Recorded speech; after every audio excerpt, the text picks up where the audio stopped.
Lista 5, exercício 5. Uma espira circular de 0,1 metros de raio gira num campo magnético externo uniforme 0,2 Tesla. Encontre o fluxo magnético através do circuito devido ao campo externo, quando o plano da espira e o vetor campo magnético são A, paralelo, perpendicular ou fazem um ângulo de 30 graus com relação ao outro.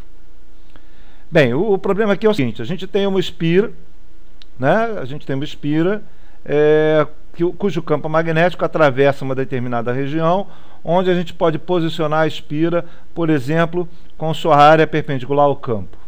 E a gente vai fazer a espira girar com relação ao eixo, certo? Perpendicular ao campo e perpendicular à área da espira. Ok? Então, com relação a esse eixo, a espira gira. Então, nesse momento, a área da espira está perpendicular ao vetor campo, mas ele pode não ficar. Por exemplo, numa situação assim, a gente está olhando agora a espira de lado, certo? Eu estou olhando nessa direção aqui, daqui para cá.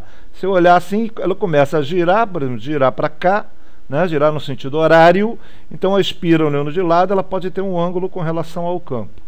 Então, o plano da espira pode ser paralelo, pode ser perpendicular, ou fazer um ângulo de 30 graus com relação ao campo. Bom, como é que a gente calcula o fluxo do campo, que é o que ele quer?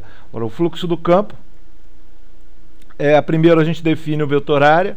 O vetor área é perpendicular à área do campo, e o nosso fluxo do campo é a soma dos produtos escalares entre o campo, valor do campo, e as pequenas áreas que formam a área da espira. Então, cada pequena área vezes o campo naquele ponto e a soma de tudo.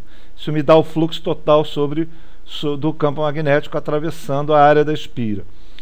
Só que o campo é homogêneo, então tem o mesmo valor em todos os pontos. Quando essa soma se faz, vira simplesmente B escalar A, o produto escalar entre o campo e o vetor área. Dessa forma, a gente vai ter BA cosseno θ. Por que produto escalar? Porque somente a componente do campo paralelo ao vetor área, isso é perpendicular à área, é quem gera fluxo. A componente do campo perpendicular ao vetor área, paralelo à área, não gera fluxo. Por isso, o fluxo é o produto escalar entre o campo e a área, que é o quê? Que é a componente do campo paralelo à área vezes a área, certo? Então, vamos analisar os casos. Por exemplo, no primeiro, o campo é paralelo o plano da espira é paralelo ao vetor campo magnético. O plano da espira é paralelo ao campo. Então, de cara, o campo ele é paralelo à área da espira, ou perpendicular ao vetor área. Então, de cara, esse campo não produz fluxo. E a gente pode fazer a análise simplesmente pelo produto escalar, que é BA cosseno θ. O θ é 90 graus, consequentemente, o nosso fluxo do campo é zero.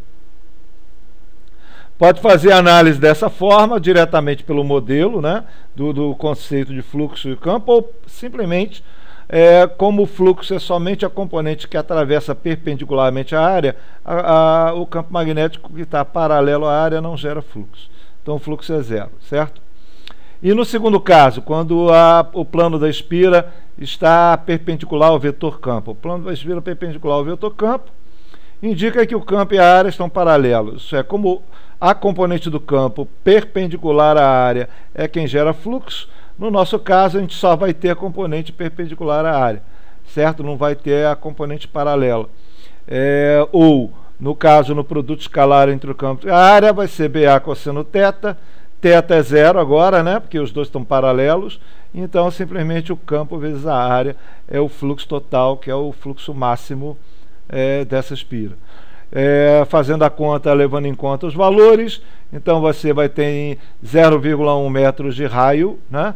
E o campo 0,2 Tesla, então 0,2 vezes π é 0,1 ao quadrado. Bem, e isso me dá 6,3 vezes 10 a menos 3 Tesla metro quadrado, ou 6,3 miliweber. Bom, terceiro caso, o plano faz um ângulo de 30 graus, quer dizer, o plano da espira faz um ângulo de 30 graus com relação ao campo. Esse ângulo aqui é 30 graus, como o vetor área está perpendicular à área, 90 graus, então o vetor área faz um ângulo de 60 graus com o campo. Dessa forma, o fluxo somente a componente do campo paralela ao vetor área gera fluxo. Dessa forma, a gente vai ter B escalar A, B vezes A cosseno θ, isso é 0,2, 0,1 vezes π 0,1 ao quadrado, cosseno 60 graus, ou 3,1 vezes 10 a menos 3 telar metro quadrado, ou 3,1 miliweber é o fluxo do campo que atravessa a espira nos três casos. Ok? É isso.